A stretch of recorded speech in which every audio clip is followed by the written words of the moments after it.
les Amoroses, després Feixans de Medes i el Foradot. Perquè encara que sigui un país molt esquerp, a la part de dalt hi ha planers, vull dir-te, hi havia agricultura. Abans sí.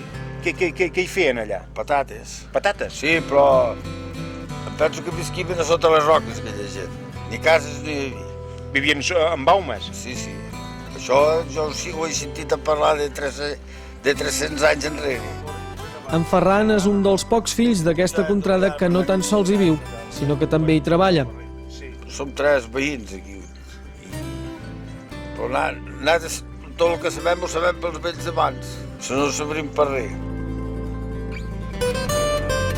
Ens trobem al nord-est de la ciutat de Lleida, a prop del poble d'Oliana, que dona nom al pantà que veiem al fons d'aquesta imatge.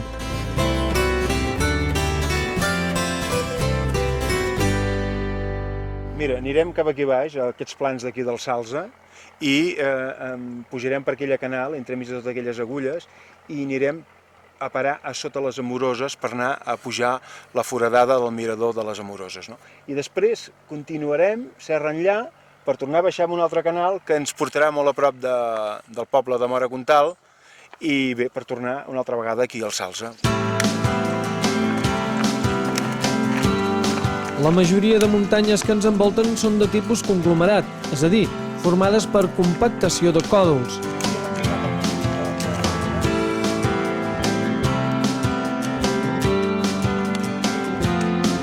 L'erosió ha donat lloc a diversitat d'agulles que fan d'aquest un indret paisatgístic molt interessant, alhora que poc conegut. Increïble, eh? Avui la ruta que anem a fer té alguna de salvatgia, no? Vull dir-te, ara hem anat seguint una pista que venia des de l'explotació ramadera del Salze i bé, ara aquí s'acaba i ja ens endinsarem en corriols. Normalment estan visibles, no? Però esclar, hi haurem de posar part de la nostra sapiença excursionista per poder anar a trobar el millor pas, no? Vull dir, són canals que estan poc transitades, però que tenen el gran premi d'anar sempre envoltat de fantàstics i gegantins monolits que sempre fa que estiguis acompanyat, no? Amb un paisatge geològic únic i espectacular dins de Catalunya. Un cop sortim de la pista forestal, les esbardisses del camí ens indiquen que estem passant per un lloc molt poc transitat. Aquí, la dita de que l'arbre no deixa veure el bosc és una realitat. Per això, el millor és buscar un lloc altiu per poder-nos situar. Un espectacle, eh? Oita, tu, estem envoltats per l'esquerra i per la dreta i pel mig de portentoses agulles, eh? És una passada, eh?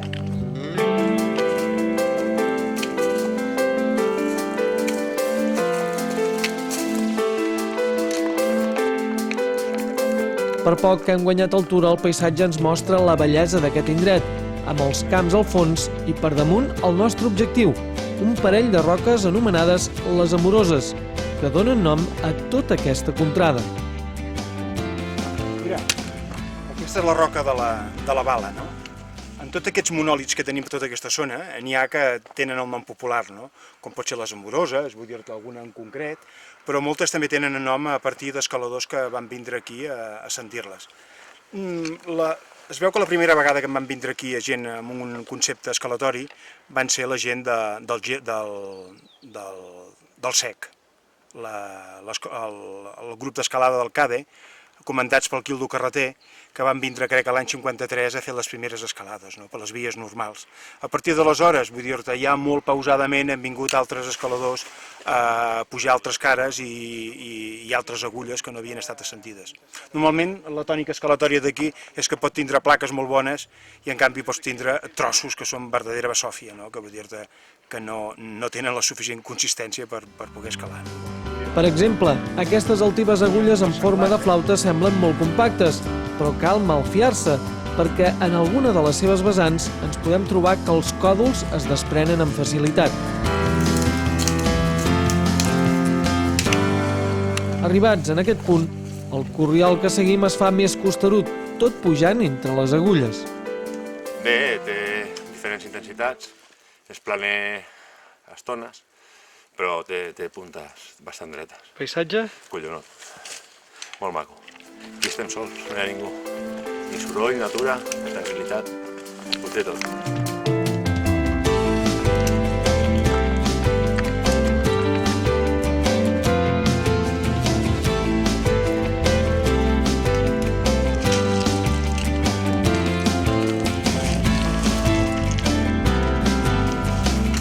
Tartera, va de mal pujar, Patina. però vaja, ja ho veus, ja ens falta poc per arribar a dalt,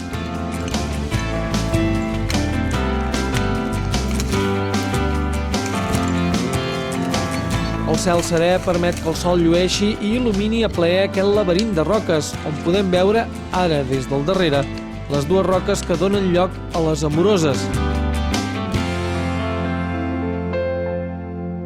Mira, quin esborang hi ha aquí.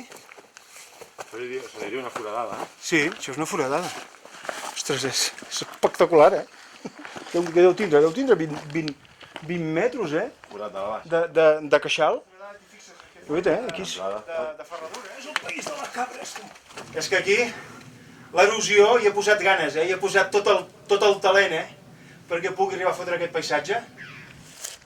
Això és la foradada de la Miranda de les Amoroses. És una gran guaitanda per veure tot el conjunt d'agulles que hi ha a la nostra mà esquerra que es diuen les Amoroses, no? I ara el que farem, vull dir-te, serà pujar per aquí, vull dir que és una cosa molt fàcil, i mirarem de flanquejar per sobre el seu clatell per fer els dos cims d'aquesta Miranda. Vull dir, és espectacular perquè vas per sobre l'abisme, però la seva dificultat és molt minsa, no passa de segon grau, sovint és el sentit de no tindre por a la timba. Mentre en Joan i el Felipe inicien una petita escalada amb l'objectiu de coronar aquesta roca foradada, per damunt, voltors aprofiten les tèrmiques d'aire per guanyar altura amb el seu vol majestuós. Assegurat amb la corda, en Joan creua per damunt la immensa roca foradada.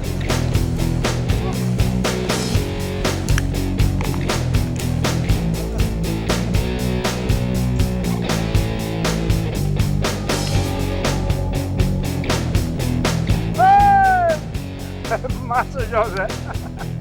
Espectacular, José! Increïble! I mira, tot aquí estem dalt del mirador de les Amoroses, no? Veus? Aquí són les Amoroses, que és la formació geològica més impactant de tota aquesta zona. Aquí hi ha altres molts altres monòlits, no?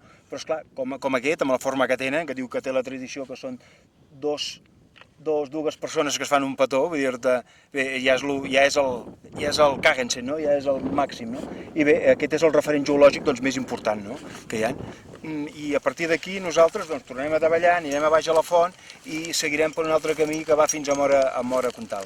Hi ha timba, aquí. Bueno, el paisatge és molt bonic, ara estem a dalt de tot. I bueno, vist el company Joan, que ha anat a l'altra banda del pont, natural, i bueno, les vistes són molt maques i la situació, doncs, immillorable, no? Bueno, s'ha de tenir una mica d'imaginació, no?, per a les persones que no ho coneguin, però la forma sí que de veritat sí que sembla dues persones que estan donant dos petons, no? I, bueno, en definitiva, està tot molt bé, el viatge, el camí fins aquí hi ha diferents, el que parlàvem, diferents intensitats, ara aquí hi ha una miqueta més dret, però, bueno, assegurat amb un company no hi ha cap problema. Vinga, posem-li avall ara ja.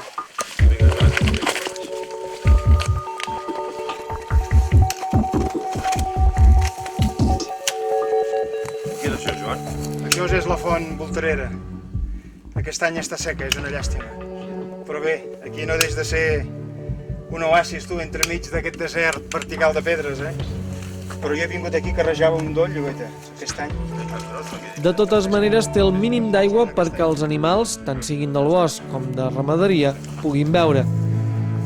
Nosaltres hem vingut per allà, no? Cap a l'esquerra, a buscar la canal, cap avall.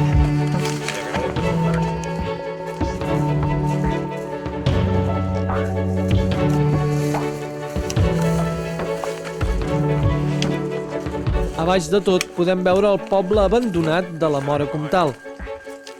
Abans, però, de passar pel seu costat, la natura ens ofereix una altra obra d'art. Aquí al darrere tenim una gran foradada, vull dir, aquest és el país de l'erosió, on ja ho veus, amb la pedra conglomerada, ha fet unes formacions espectaculars. Aquí tenim aquest gran ull que tenim aquí davant nostre.